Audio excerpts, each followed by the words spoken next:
ನುಡಿಸಿರಿಯ ನೋಡುಗ ಬಂಧುಗಳಿಗೆ ನಮಸ್ಕಾರ.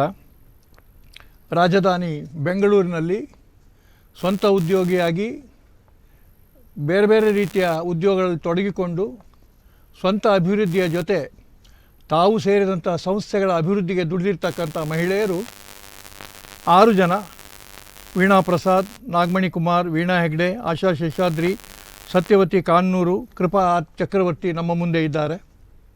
ಅವರು ಉತ್ತರ ಕನ್ನಡ ಜಿಲ್ಲೆಯ ಯುವಕರಿಗೆ, ಯುವತಿಯರಿಗೆ ಸ್ವಉದ್ಯೋಗ ಕಲ್ಪಿಸಿಕೊಳ್ಳೋದಕ್ಕೆ, ಬದುಕನ್ನು ಎದುರಿಸೋದಕ್ಕೆ, ಹೇಗೆ ಸ್ವತಂತ್ರವಾಗಿ ಜೀವನ ಮಾಡಬೇಕು ಅನ್ನೋ ತಿಳಿ ಹೇಳೋ ಸಲುವಾಗಿ ಕಾರ್ಯಾಗಾರವನ್ನು ನಡೆಸ್ಕೊಡ್ತಾ ಇದ್ದಾರೆ. Ankola, Kadtoka, Kasaragod, Honnavar SDM college, Gokhale centenary college Ankola, ಇಲ್ಲೆಲ್ಲ ಕಾರ್ಯಕ್ರಮಗಳನ್ನು ಕೊಡುವ ಮುಖಾಂತರವಾಗಿ ಉತ್ತರ ಕನ್ನಡ ಜಿಲ್ಲೆಯ ಯುವಕ ಯುವತಿಯರಿಗೆ ದೊಡ್ಡ ಉಪಕಾರವನ್ನು ಮಾಡ್ತಾ ಇದ್ದಾರೆ. ನುಡಿಸಿರಿಗಾಗಿ ಅವರನ್ನು ಸಂದರ್ಶಿಸ್ತಾ ಇದ್ದೇನೆ ಇವತ್ತು. ಅವರ ಅನುಭವಗಳು, ಅವರ ತರಬೇತಿಯ ಉದ್ದೇಶ, ಯಾಕೆಂದರೆ ಉತ್ತರ ಕನ್ನಡ ಜಿಲ್ಲೆ ಅಂತ ರಾಜಧಾನಿಯಿಂದ 500 ಕಿಲೋಮೀಟರ್ ದೂರ ಇರತಕ್ಕಂಥ ಬರಬೇಕಾದಂಥ ಯಾವ ಅವಶ್ಯಕತೆಯೂ ಅವರಿಗಿಲ್ಲ. ಆದರೆ ಸೇವೆ ಸಲ್ಲಿಸುವಂಥ ಒಂದು ದೃಷ್ಟಿಯಿಂದ ಮಹಿಳೆಯರು ಇಲ್ಲಿ ಬಂದು 4 ದಿವಸದಿಂದ ಈ ಮಳೆಯಲ್ಲಿ ಕೆಲಸ ಮಾಡ್ತಾ ಇದ್ದಾರೆ. ಆದ್ದರಿಂದ ನುಡಿಸಿರಿಯ ವೀಕ್ಷಕರ ಪರವಾಗಿ, ನಿಮ್ಮೆಲ್ಲರ ಪರವಾಗಿ ನಾನು ಅವರನ್ನು ಸ್ವಾಗತಿಸ್ತಾ ಇದ್ದೇನೆ. ನಮಸ್ಕಾರ ಅಮ್ಮ. ನಮಸ್ಕಾರ. ಬಹಳ ಸಂತೋಷ. ಉತ್ತರ ಕನ್ನಡ ಜಿಲ್ಲೆ ಅಂತ ಹಿಂದುಳಿದಂತಹ ಪ್ರದೇಶಕ್ಕೆ ತಮ್ಮಂತಹ ರಾಜಧಾನಿಯಲ್ಲಿ ಯಶಸ್ವಿಯಾಗಿ ದುಡಿದು ವೈಯಕ್ತಿಕ ಬದುಕನ್ನು ಹಾಗೆ ದುಡಿಮೆಯ ಬದುಕನ್ನು ಶ್ರೀಮಂತಗೊಳಿಸಿಕೊಂಡಿರ್ತಕ್ಕಂಥ ನೀವೆಲ್ಲ ನಮ್ಮ ಮುಂದಿದ್ದೀರಿ. ನೀವು ನಮ್ಮ ಮಕ್ಕಳಿಗೆ, ನಮ್ಮ ಯುವಕರಿಗೆ ಮಾರ್ಗದರ್ಶನ ನೀಡಬೇಕು ಅಂತ ಕೇಳ್ಕೊಳ್ತಾ ಇದ್ದೇನೆ. ದಯವಿಟ್ಟು ತಮ್ಮ ಹೆಸರು, ಪರಿಚಯ ಹೇಳ್ಕೊಂಡು ತಮ್ಮ ಅನುಭವದ ಹಿನ್ನೆಲೆಯಲ್ಲಿ ತಾವು ಏನು ಕಂಡ್ರಿ ಅನ್ನೋದನ್ನು 3-4 ನಿಮಿಷದಲ್ಲಿ ಒಬ್ಬೊಬ್ಬರಾಗಿ ಹೇಳ್ತಾ ಹೋದರೆ ಅದೆಲ್ಲ ಸೇರಿ ಒಂದು ಪೋಣಿಸಿ ಕೊನೆಗೆ ಒಂದು ಸಂದೇಶವನ್ನು ನೀವು ಕೊಡಬೇಕು ಅಂತ ಕೇಳ್ಕೊಳ್ತೇನೆ. ನಮಸ್ಕಾರ. ಧನ್ಯವಾದಗಳು ನಮ್ಮನ್ನು ಈ ಸಂದರ್ಶನಕ್ಕೆ ನಾವು ಬರಮಾಡಿಕೊಂಡಿದ್ದಕ್ಕೆ. ನನ್ನ ಹೆಸರು ಕೃಪಾ ಚಕ್ರವರ್ತಿ ಅಂತ. ನಾನು ಡ್ರೀಮ್ ಪಾತ್ ಸಂಸ್ಥೆಯ ಸಹ ಸಂಸ್ಥಾಪಕಿ.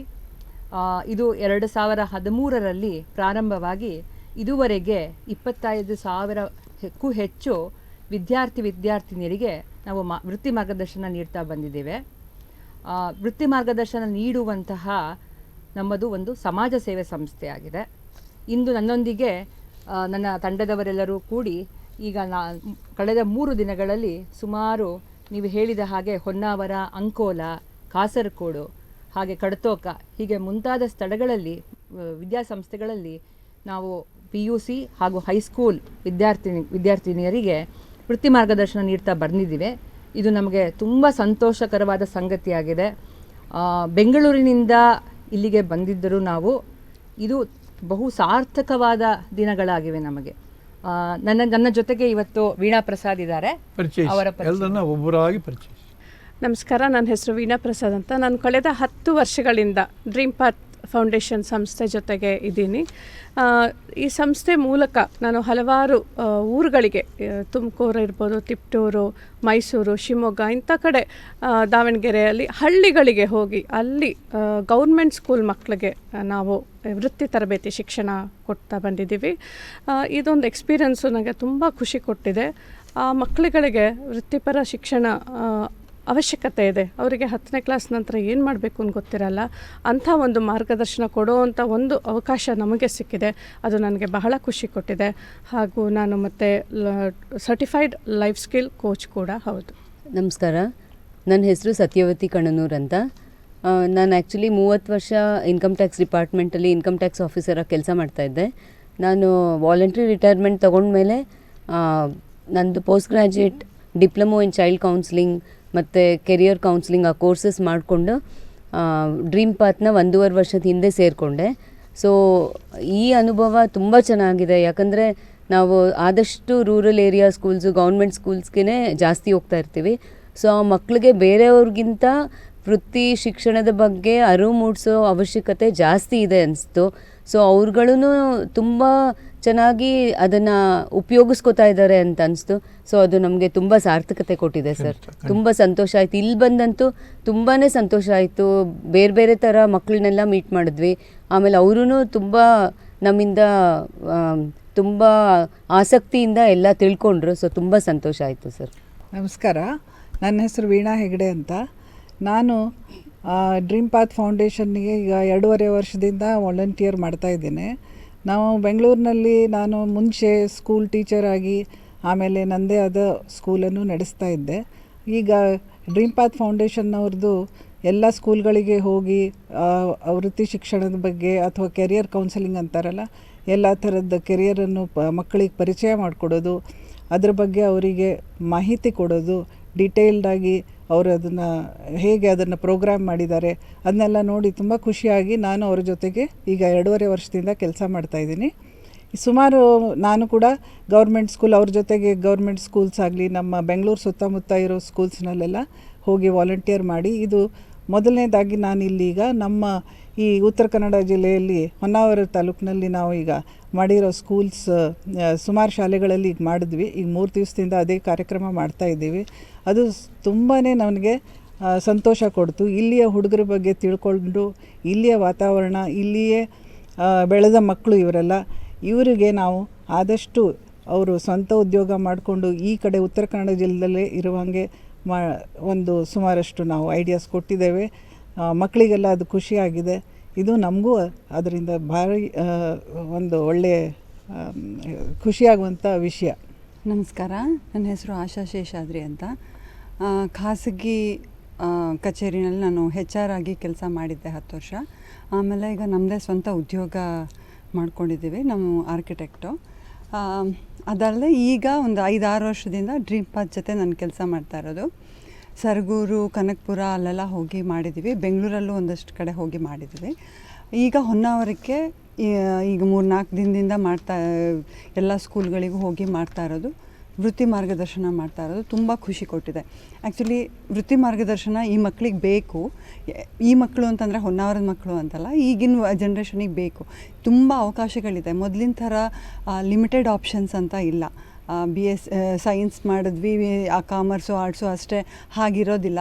ತುಂಬಾ ಆಪ್ಷನ್ಗಳಿದೆ. ಅದ್ರ ಜೊತೆಗೆ ಸ್ವಂತ ಉದ್ಯಮ ಮಾಡಿಕೊಂಡು ನಾವು ಇರೋವಂಥ ನೆಲದಲ್ಲೇ ಅಪ್ಪ ಅಮ್ಮನ ಜೊತೆನೇ ಇದ್ದು ಅವರ ಒಂದು ವೃತ್ತಿ ಕಸಬು ಏನಿರುತ್ತೆ ಅದನ್ನು ಮುಂದುವರ್ಸ್ಕೊಂಡು ಹೋಗ್ಲಿಕ್ಕೂ ತುಂಬ ಆಪ್ಷನ್ಗಳಿರುತ್ತೆ.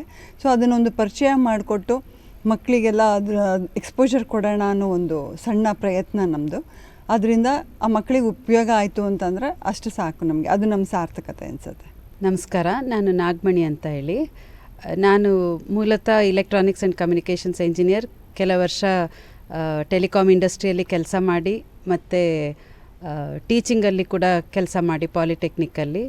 ನಂತರ NGOಗಳು ಸೇರಿಕೊಂಡು, ಹಾಗೆ ಕೃಪಾ ಚಕ್ರವರ್ತಿಯವರ ಪರಿಚಯ ಆಗಿ ಅವರೊಟ್ಟಿಗೆ ಸೇರಿಕೊಂಡು ನಾವು ಮಕ್ಕಳಿಗೆ ಕರಿಯರನ್ನು ಹೇಗೆ ಚೂಸ್ ಮಾಡಬೇಕು ಅಂತ ಹೇಳುವಾಗ ಸಂತೃಪ್ತಿ ಇರಬೇಕು ಅಂತ ಹೇಳ್ತೀವಿ, ಆಸಕ್ತಿ ಇರಬೇಕು ಅಂತ ಹೇಳ್ತೇವೆ. ಹಾಗೆ ಅದು ಎರಡನ್ನೂ ಜೊತೆಗೆ ನಮ್ಮ ಪ್ಯಾಷನ್ ಅಂತ ಹೇಳಿ ಏನಿತ್ತು ನನಗೆ, ಅದನ್ನು ನನ್ನಲ್ಲಿ ಈಗ ಹೆಚ್ಚಿನದಾಗಿ ಉಪಯೋಗ ಆಗ್ತಾ ಇದೆ. ಈಗ ಉತ್ತರ ಕನ್ನಡಕ್ಕೆ ಬಂದು ನಮಗೆ ಇಲ್ಲಿ ಬರುವ ಮೊದಲು ಸಾಕಷ್ಟು ಇಲ್ಲಿಯ ಪರಿಚಯ ನಮ್ಗೆ ಆಗಬೇಕು ಅಂತ ಗೂಗಲ್ ಮೂಲಕ ಎಲ್ಲ ರಿಸರ್ಚ್ ಮಾಡಿದ್ವಿ. ಆದರೆ ಇಲ್ಲಿ ಬಂದು ನೋಡಿ ನಮಗೆ ಮಕ್ಕಳ ಜೊತೆ ಅವರನ್ನು ಮಾತನಾಡಿಸಿ ಅವರ ಆಸಕ್ತಿ ಏನಿದೆ ಎಲ್ಲ ತಿಳ್ಕೊಂಡು ನಮಗೆ ನಿಜವಾಗ್ಲೂ ತೃಪ್ತಿ ಆಗಿದೆ. ಇಲ್ಲಿ ಬಂದು 3 ದಿನ ವರ್ಕ್ಶಾಪ್ ಮಾಡ್ತಾಯಿದ್ದೀವಿ. ಇಷ್ಟು ದಿನ ಈ ಥರ ಕಂಟಿನ್ಯೂಸ್ ಆಗಿ ವರ್ಕ್ಶಾಪ್ ಮಾಡಿರಲಿಲ್ಲ.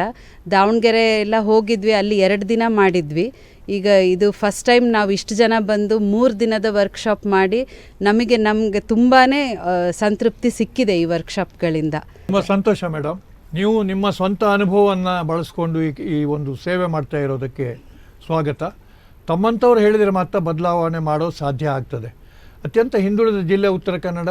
ಇಲ್ಲಿ ವಿದ್ಯಾವಂತರಾದವರೆಲ್ಲ ತಮ್ಮ ಜೀವನೋಪಾಯಕ್ಕಾಗಿ ಬೆಂಗಳೂರಿಗೆ, ಮುಂಬೈಗೋ ಬೇರೆ ಬೇರೆ ಕಡೆಗೆ ಸೇರಿ ಹೋದರು.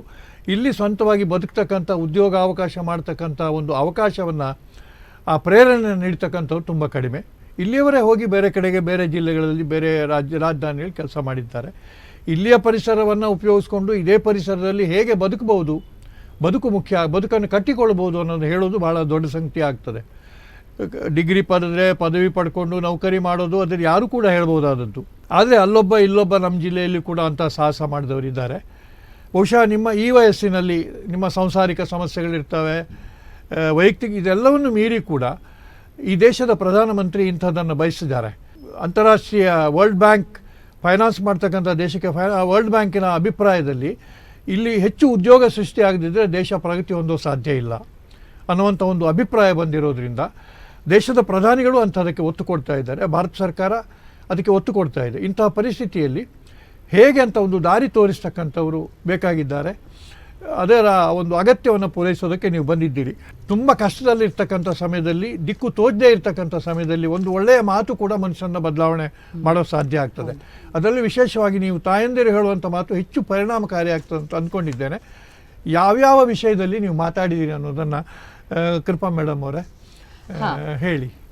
ಸಾಮಾನ್ಯವಾಗಿ ನಮ್ಮದು ವೃತ್ತಿ ಮಾರ್ಗದರ್ಶನ ಮಾಡುವಂಥ ಕಾರ್ಯಕ್ರಮ ಒಂದು ಕಾರ್ಯಾಗಾರವಾಗಿರುತ್ತೆ. ಕಾರ್ಯಾಗಾರದಲ್ಲಿ ನಾವು ಮಕ್ಕಳಿಗೆ ಎಲ್ಲ ವೃತ್ತಿಗಳ ಬಗ್ಗೆ, ಅಂದರೆ ಆಲ್ಮೋಸ್ಟ್ ವರ್ಲ್ಡ್ ಆಫ್ ಕರಿಯರ್ಸ್ ಅಂತ ಹೇಳ್ತಾರಲ್ಲ, ಎಲ್ಲ ಕ್ಷೇತ್ರಗಳಲ್ಲಿ ಯಾವ್ಯಾವ ವೃತ್ತಿಗಳ ಬಗ್ಗೆ ಪರಿಚಯ ಮಾಡ್ತೀವಿ. ಉದಾಹರಣೆ ಹೇಳಿ. ಉದಾಹರಣೆಗೆ ನಮ್ಮ ರಕ್ಷಣಾ ಕ್ಲಸ್ಟರ್, ಅಂದರೆ ಅದು ಕರಿಯರ್ ಕ್ಲಸ್ಟರ್ ಇರ್ಬೋದು, ಅಂದರೆ ಡಿಫೆನ್ಸ್ ಅಂತ ಹೇಳ್ತೇವಲ್ಲ ಅದಿರ್ಬೋದು, ಆರೋಗ್ಯ ಕ್ಷೇತ್ರ ಇರಬಹುದು, ಹಾಗೆ ರೀತಿ ಉತ್ಪಾದನಾ ಕ್ಷೇತ್ರ ಇರ್ಬೋದು, ಸ್ಪೋರ್ಟ್ಸ್ ಮತ್ತು ಇದು ಕ್ರೀಡಾ ಕ್ಷೇತ್ರ ಇರ್ಬೋದು, ಹಾಗೆ ಶಿಕ್ಷಣ ಕ್ಷೇತ್ರ, ಹೀಗೆ ಹಲವಾರು 21 ಕ್ಷೇತ್ರಗಳ ವಿಂಗಡಣೆ ಆಗಿದೆ ನಮ್ಮಿಂದ. ಅಲ್ಲಿ ಬರುವಂತಹ ಒಂದೊಂದು ಕ್ಷೇತ್ರದಲ್ಲಿರುವಂತಹ ಎಲ್ಲ ವೃತ್ತಿಗಳ ಪರಿಚಯ ಮಾಡಿಸಿ ಅದಕ್ಕೆ ಬೇಕಾಗಿರುವಂಥ ಯಾವ ಶಿಕ್ಷಣ ಮಾರ್ಗಗಳನ್ನು ಪರಿಚಯಿಸ್ತೇವೆ. ಅದರ ಜೊತೆಗೆ ಅದಕ್ಕೆ ಅಗತ್ಯವಾಗಿರುವ ಎಲ್ಲ ಕೌಶಲ್ಯಗಳ ಬಗ್ಗೆ ಒಂದು ಅರಿವು, ಅದು ಇವಾಗ ತುಂಬ ಕೊರತೆಯಾಗಿದೆ. ಅದನ್ನು ಕೊರತೆ ನೀಗಿಸಲಿಕ್ಕೆ ಅವರು ಆ ಕೌಶಲ್ಯವನ್ನು ಹೇಗೆ ಅಭಿವೃದ್ಧಿ ಪಡಿಸಿಕೊಳ್ಳಬಹುದು ಅನ್ನೋದಕ್ಕೆ ಹಲವಾರು ಚಟುವಟಿಕೆಗಳನ್ನು ಕೂಡ ನಾವು ಮಾಡ್ತಾ ಬರ್ತಾ ಇದ್ದೇವೆ. ಸೊ ಇದು ಒಂದು ಸಂಪೂರ್ಣ ಒಂದು ಸಾಮಾನ್ಯ ಜ್ಞಾನದ ಒಂದು ಅರಿವು ಮೂಡಿಸುತ್ತೆ. ಹಾಗೆಯೇ ಮಕ್ಕಳಿಗೆ ಭವಿಷ್ಯದಲ್ಲಿ ಯಾವ ರೀತಿಯಲ್ಲಿ ಅವರ ಗುರಿಗಳನ್ನು ಮುಟ್ಟಬಹುದು ಅನ್ನೋದನ್ನು ಪರಿಚಯ ಮಾಡಿಸ್ತಾ ಇದ್ದೀವಿ. ನಿಮಗೆ ಈಗ ತುಂಬ ವರ್ಷಗಳಿಂದ ಈ ಕೆಲಸ ಮಾಡ್ತಾ ಇದ್ದೀರಿ. ಯಾರಾದರೂ ಒಂದಿಷ್ಟು ಜನ ಬಂದು ಮೇಡಮ್ ನಿಮ್ಮಿಂದ ನಿಮ್ಮ ಮಾರ್ಗದರ್ಶನದಿಂದ ನಾವು ಒಳ್ಳೆಯದಾದ್ವಿ ಅಂತ ಹೇಳಿದ ಅನುಭವ ಇದ್ದರೆ ಹೇಳಿ.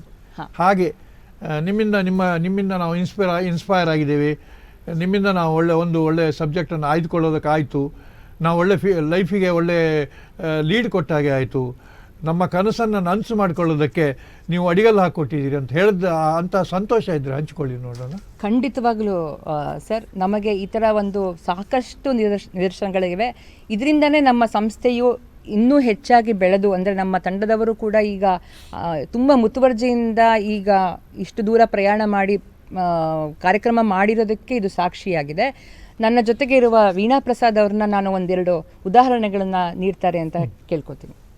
ನಾವು ಒಂದು ಶಾಲೆ, ರಾಜಾಜಿನಗರದಲ್ಲಿ ಒಂದು ಗೌರ್ಮೆಂಟ್ ಶಾಲೆಗೆ ಹೋದ್ವಿ. 8ನೇ ಕ್ಲಾಸ್ ಮಕ್ಕಳನ್ನು ಉದ್ದೇಶಿಸಿ ಒಂದು ಕಾರ್ಯಕ್ರಮನ ಕೈಗೊಂಡ್ವಿ. ಅದು ಸತತವಾಗಿ, ಅಂದರೆ ತಿಂಗಳಲ್ಲಿ 2 ಸತಿ ಹೋಗುವಂಥದ್ದು. ಲೈಫ್ ಸ್ಕಿಲ್ ಕೋಚಿಂಗ್ ಇರ್ಬೋದು, ಸ್ಟಡಿ ಸ್ಕಿಲ್ ಕೋಚಿಂಗ್ ಇರ್ಬೋದು, ಕೆರಿಯರ್ ಬಗ್ಗೆ ಕೋಚಿಂಗ್ ಇರ್ಬೋದು, ಪಬ್ಲಿಕ್ ಸ್ಪೀಕಿಂಗು, ಈ ಥರ ಹಲವಾರು ವಿಷಯಗಳಲ್ಲಿ ಅವ್ರಿಗೆ ಟ್ರೈನಿಂಗ್ ಕೊಟ್ವಿ. ಸೊ ಆ ಮಕ್ಕಳು ಬಹಳ ಖುಷಿಯಿಂದ ಪಾರ್ಟಿಸಿಪೇಟ್ ಮಾಡಿದ್ರು. ಮತ್ತು ಅವರೇ ಮಕ್ಕಳ ಕೈಲೇ ಒಂದು ದೊಡ್ಡ ಕಾರ್ಯಕ್ರಮನ ಆಯೋಜನೆ ಮಾಡಿದ್ವಿ. ಅವರು ಕನ್ನಡ ಮೀಡಿಯಂ ಸ್ಕೂಲ್ ಮಕ್ಕಳಾಗಿದ್ದರು. ಅವ್ರಿಗೆ ಇಂಗ್ಲೀಷಲ್ಲಿ ಭಾಷಣ ಮಾಡಬೇಕು ಅಂತ ಬಹಳ ಆಸೆ ಇತ್ತು, ಅದನ್ನು ವ್ಯಕ್ತಪಡಿಸಿದ್ರು. ಹಾಗೆ ಅವ್ರಿಗೆ ಟ್ರೈನಿಂಗ್ ಕೊಟ್ಟು ಅವ್ರ ಕೈಲೇ ಇಂಗ್ಲೀಷಲ್ಲಿ ಸಂಪೂರ್ಣವಾಗಿ ಒಂದು ಕಾರ್ಯಕ್ರಮ ನಡೆಸೋ ಥರ ಕೂಡ ನಾವು ಮಾಡಿಕೊಟ್ವಿ. ಹಾಗೆ ಅವ್ರನ್ನ ನಾವು 8, 9, 10 3 ವರ್ಷ ಅವರನ್ನು ನಾವು ಅವ್ರ ಜೊತೆಗಿದ್ವಿ. ಸೊ ಅಲ್ಲಿಂದ 10ನೇ ಕ್ಲಾಸ್ ಪಾಸಾದ ಮಕ್ಕಳು, ಒಂದು 4-5 ಮಕ್ಕಳು ಆಮೇಲೆ ಮುಂದೆ ಕೂಡ ನಮ್ಮ ಸಂಪರ್ಕದಲ್ಲಿದ್ದರು. ಅವರನ್ನು ನಾವು ಹ್ಯಾಂಡ್ ಹೋಲ್ಡ್ ಅಂತ ಹೇಳ್ತಾರೆ, ಆ ಥರ ಅವ್ರಿಗೆ ಕಂಟಿನ್ಯೂಸ್ ಆಗಿ ಮಾರ್ಗದರ್ಶನ ಮಾಡ್ಕೊಂಡು ಬರ್ತಾ ಇದ್ದೀವಿ. ಅವ್ರಿಗೆ ಫೀಸ್ ಕಟ್ಟೋದು ಸ್ವಲ್ಪ ಕಷ್ಟ ಆದಾಗ ನಮಗೆ ಸಹಾಯ ಮಾಡೋರು ಬಹಳಷ್ಟು ಇದ್ದಾರೆ. ಅವ್ರಗಳ ಮೂಲಕ ಆ ಮಕ್ಕಳಿಗೆ ಫೀಸ್ ಕಟ್ಟಿಸಿ ನಾವು ಅವರು ಎಜುಕೇಷನ್ ಮುಂದುವರಿಸೋ ಥರನೂ ನೋಡ್ಕೊಂಡು ಬಂದಿದ್ದೀವಿ. ಈಗ ಆ ಮಕ್ಕಳು BSc ಮುಗಿಸಿದ್ದಾರೆ. ನಮಗೆ ಅದನ್ನು ಹೇಳಬೇಕಾದಾಗ ಬಹಳ ಹೆಮ್ಮೆ ಆಗುತ್ತೆ. ಎಲ್ಲ ಫಸ್ಟ್ ಕ್ಲಾಸ್ ಮಾಡ್ಕೊಂಡು ಬಂದಿದ್ದಾರೆ. ಈ ಮಕ್ಕಳು ಸ್ವಲ್ಪ ಎಕನಾಮಿಕಲಿ ಬ್ಯಾಕ್ಗ್ರೌಂಡಿಂದ ಬಂದಿರೋ, ಎಕನಾಮಿಕಲಿ ವೀಕ್ ಸೆಕ್ಷನ್ ಬ್ಯಾಕ್ಗ್ರೌಂಡಿಂದ ಬಂದಿದ್ದಾರೆ. ಮತ್ತು ಸಿಂಗಲ್ ಪೇರೆಂಟಿಂಗ್, ತಂದೆ ಇಲ್ಲ ಈ ಮಕ್ಕಳಿಗೆ. ಅಷ್ಟು ಆಗಿ ಕೂಡ ಅವರು ಬಹಳ ಕಷ್ಟಪಟ್ಟು ಆಸಕ್ತಿಯಿಂದ ನಮ್ಮ ಮಾರ್ಗದರ್ಶನ ತಗೊಂಡು ನಮಗೆ ಅವಾಗ ಫೋನ್ ಮಾಡಿ ಕೇಳ್ತಾರೆ, ಮೇಡಮ್ ಈ ಥರ ಆಗಿದೆ, ಏನು ಮಾಡೋದು ಅಂತ. ಆವಾಗ ನಾವು ಅವರಿಗೊಂದಷ್ಟು ಸಲಹೆ ಕೊಡ್ತೀವಿ. ಅದನ್ನೆಲ್ಲ ಫಾಲೋ ಮಾಡ್ಕೊಂಡು ಈಗ BSc ಮುಗಿಸಿದ್ದಾರೆ. ಈಗ ಮುಂದೆ MSc ಮಾಡಬೇಕು ಅಂತ ಒಂದಿಬ್ಬರು ಹುಡುಗಿರು ಬಹಳ ಆಸೆಯಿಂದ ಮುಂದೆ ಈಗ ಅಡ್ಮಿಷನ್ಗೆ ಓಡಾಡ್ತಾ ಇದ್ದಾರೆ. ಅವ್ರಿಗೆ ಅದನ್ನೇ ನಾವು ಮಾರ್ಗದರ್ಶನ ಕೊಡ್ತಾ ಇದ್ದೀವಿ. ಇದು ಒಂದು ಉದಾಹರಣೆ. ಇನ್ನೊಂದು ಉದಾಹರಣೆ, ಒಬ್ಬ ಹುಡುಗ ಡಿಪ್ಲೊಮೊ ಮಾಡಿದ್ದ, 10th ಫೇಲ್ ಆಗ್ತಾ ಇದ್ದ, ಅವನಿಗೆ ಆಗ್ತಿರ್ಲಿಲ್ಲ, ಹಾಗೂ ಹೀಗೂ ಮಾಡಿಕೊಂಡ, ಸೆಕೆಂಡ್ PUC ಮಾಡೋಕ್ಕಾಗ್ತಿರ್ಲಿಲ್ಲ. ಆವಾಗ ನಮ್ಮ ಸಂಪರ್ಕಕ್ಕೆ ಬಂದ. ನಾವು ಅವನಿಗೆ NIOS ಬಗ್ಗೆ ಹೇಳಿದ್ವಿ, ಓಪನ್ ಸ್ಕೂಲಿಂಗ್ ಬಗ್ಗೆ ಹೇಳಿದ್ವಿ. ಆಗ ಅವನಿಗೊಂದು ಸ್ವಲ್ಪ ಡೌಟ್ ಇತ್ತು, NIOS ಮಾಡಿಕೊಂಡ್ರೆ ಮುಂದೆ ಎಜುಕೇಷನ್ಗೇನು ತೊಂದರೆ ಆಗಲ್ವಾ ಅಂತ. ನಾವು ಅವನಿಗೆ ಹಲವಾರು ಇನ್ಫಾರ್ಮೇಷನ್ ಕೊಟ್ಟು, ಮಾಹಿತಿ ಕೊಟ್ಟು, ಭರವಸೆ ಕೊಟ್ವಿ. ಅವನು ನಂತರ NIOS ಅಲ್ಲಿ ಮೂಲಕ ಅವನು ಸೆಕೆಂಡ್ PUC ಮುಗಿಸ್ಕೊಂಡು ಈಗ ಡಿಗ್ರಿ ಓದ್ತಾ ಇದ್ದಾನೆ. ಅವನು ನಮಗೆ ಮೆಸೇಜ್ ಹಾಕ್ತಾ ಒಂದು ಸತಿ, ಈ ಥರ ನನಗೆ ಬಹಳ ಖುಷಿಯಾಗಿದೆ, NIOS ಮೂಲಕ ನಾನು ಸೆಕೆಂಡ್ PUC ಮುಗಿಸಿ ಈಗ ಡಿಗ್ರಿ ಮಾಡ್ತಾ ಇದ್ದೀನಿ, ನನಗೆ ಬಹಳ ಕಾನ್ಫಿಡೆನ್ಸ್ ಬಂದಿದೆ ಅಂತ ಖುಷಿನ ವ್ಯಕ್ತಪಡಿಸಿದ್ದಾನೆ.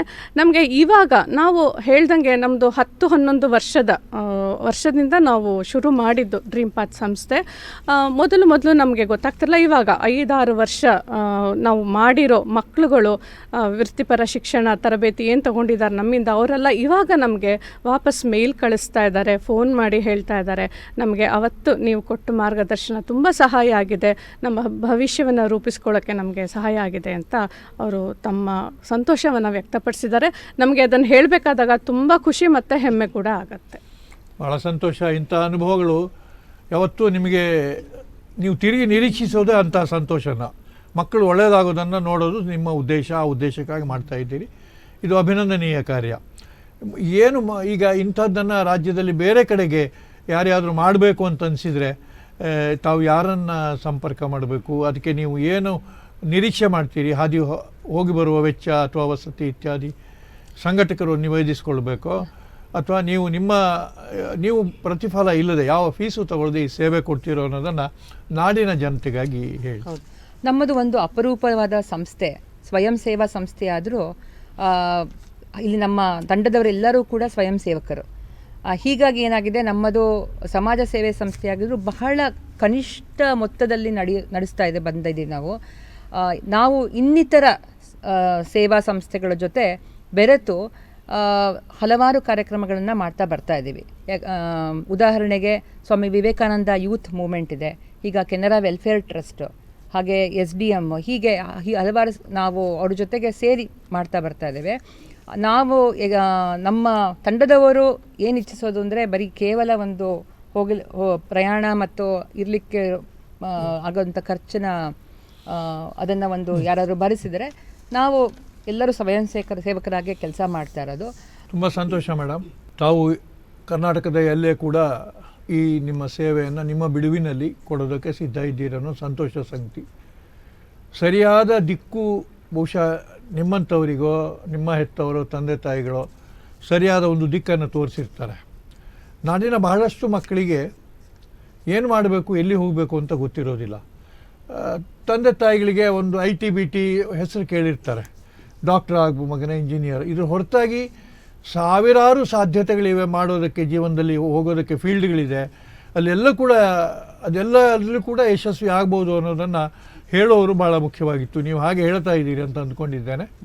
ಹಾಗೆ ಹೇಳುವ ಮುಖಾಂತರವೇ, ಯಾಕೆಂದರೆ ಯಾವ ಕೆಲಸವೂ ಸಣ್ಣದಲ್ಲ, ಯಾವುದೂ ದೊಡ್ಡದಲ್ಲ, ಅದಕ್ಕೆ ಅದರದ್ದಾದಂಥ ಒಂದು ಮರ್ಯಾದೆ ಇದೆ ಅನ್ನುವ ರೀತಿಯಲ್ಲಿ ಹಾಗೆ ಮಾಡುವವರಿದ್ದಾರೆ.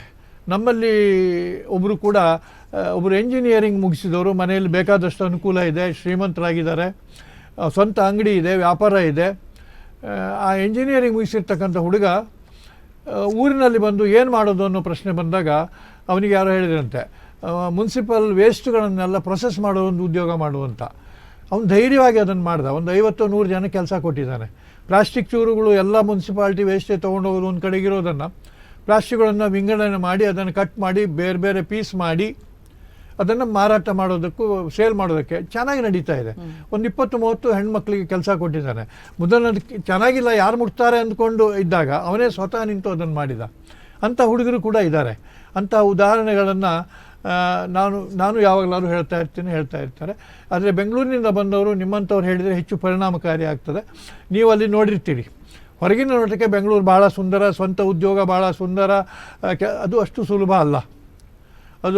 ಅಲ್ಲ. ಬೆಂಗಳೂರಿನಲ್ಲಿ ಯಶಸ್ವಿಯಾಗಿ ಬದುಕನ್ನು ಕಟ್ಟಿಕೊಂಡಿರ್ತಕ್ಕಂಥ ನೀವು ಕೊಡ್ತಾ ಇರ್ತಕ್ಕಂಥ ಈ ಸೇವೆ ನಿಜವಾಗಿಯೂ ಅನುಪಮವಾದದ್ದು. ಸ್ವಂತ ಮಕ್ಕಳಿಗೆ ನೀವು ಎಲ್ಲೂ ಉದ್ಯೋಗ ಮಾಡ್ತೀರೋ ಅವರಿಗೆ ಒಬ್ಬರು ಶಿಕ್ಷಕರಾಗಿದ್ದರೆ ಅವರಿಗೆ ಸೇವೆ ಕೊಡೋದು, ಅವರನ್ನು ಚೆನ್ನಾಗಿ ನೋಡ್ಕೊಳ್ಳೋದು ಮುಖ್ಯ ಅಲ್ಲ. ಯಾರದೋ ಮಕ್ಕಳಿಗೆ ತಾಯಿಯಾಗಿ ಮಾರ್ಗದರ್ಶನ ನೀಡೋದಿದೆಯಲ್ಲ ಅದು ಬಹಳ ದೊಡ್ಡ ಪುಣ್ಯದ ಕೆಲಸ, ಸೇವೆಯ ಕೆಲಸ ಅಂತ ಅಂದ್ಕೊಂಡಿದ್ದೇನೆ ನಾನು. ನಮ್ಮ ಮಕ್ಕಳನ್ನು ಎಲ್ಲರೂ ನೋಡ್ಕೊಳ್ತಾರೆ, ಪ್ರಾಣಿಗಳು ಮರಿ ನೋಡ್ಕೊಳ್ತಾರೆ, ಅದು ಪ್ರಶ್ನೆ ಬೇರೆ.